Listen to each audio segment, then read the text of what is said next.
Prep Guide. I am standing in front of my cluster of elderberry trees here, and I wanted to share today some tips on knowing when it's time to harvest your elderberries, and also some time-saving tips for de-stemming them quickly without staining your fingers with a bunch of elderberry juice, and making the most of your crop, getting them ready to go into making a syrup or a jam.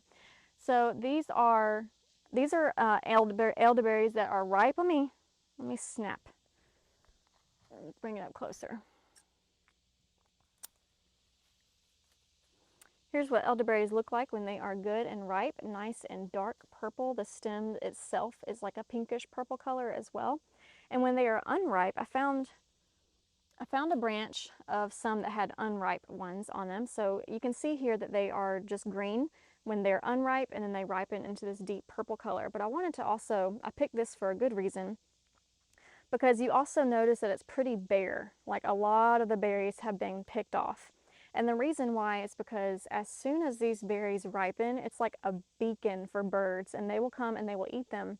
And there's a small window of time of when they ripen to be able to harvest them before all the birds come and steal them from you. So this is a good example of how one little umbrella of elderberries can have unripe and ripe on them, and why you might still want to go ahead and pick them because of saving them from the birds.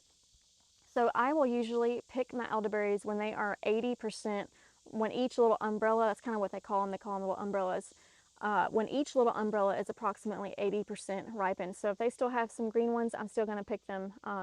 And we will leave a top. I always leave the very top clusters. I leave those for the birds so that they have something to eat too. So this is what they look like when they're ripe and unripe.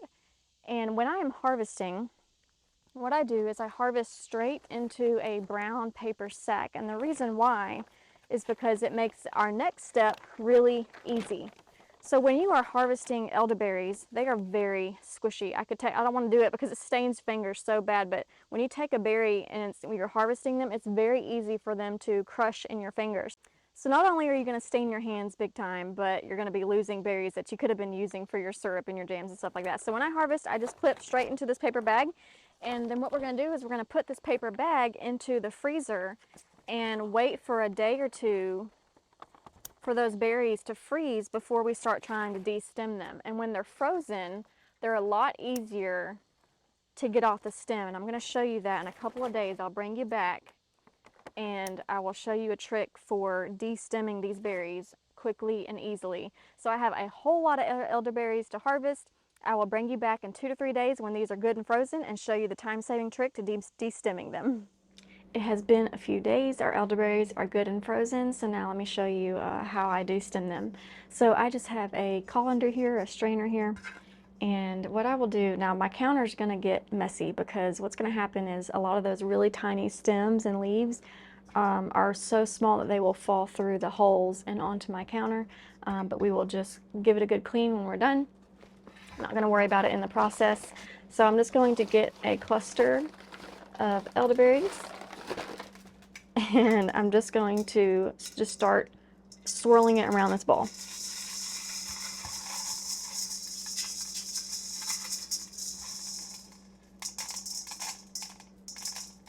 Just rake my fingers through it a couple times. Because the berries are frozen, they are not squishing now that I am rubbing my fingers. Before, when you pick them fresh and don't freeze them, you can't just run your fingers through these berries because they will squish all over your fingers. They'll be wasted, your fingers will be stained, and it's just no good.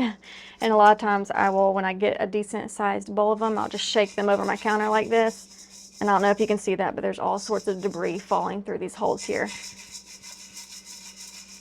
And the more debris that comes out, the cleaner the elderberries get. So that's how I de-stem them. Sometimes I will even close the bag that I harvested in and just put straight in the freezer, and I'll just shake it.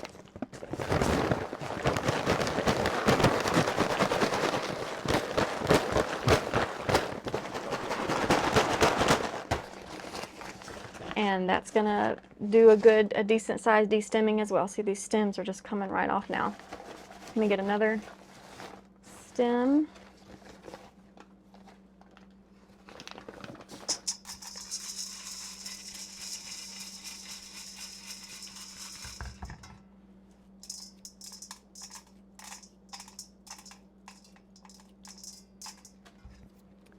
Nice clean hands, no staining, no squishing of berries, and it's going quick and easily. So I will link above whenever we make elderberry syrup. That's what we use our elderberries for every year.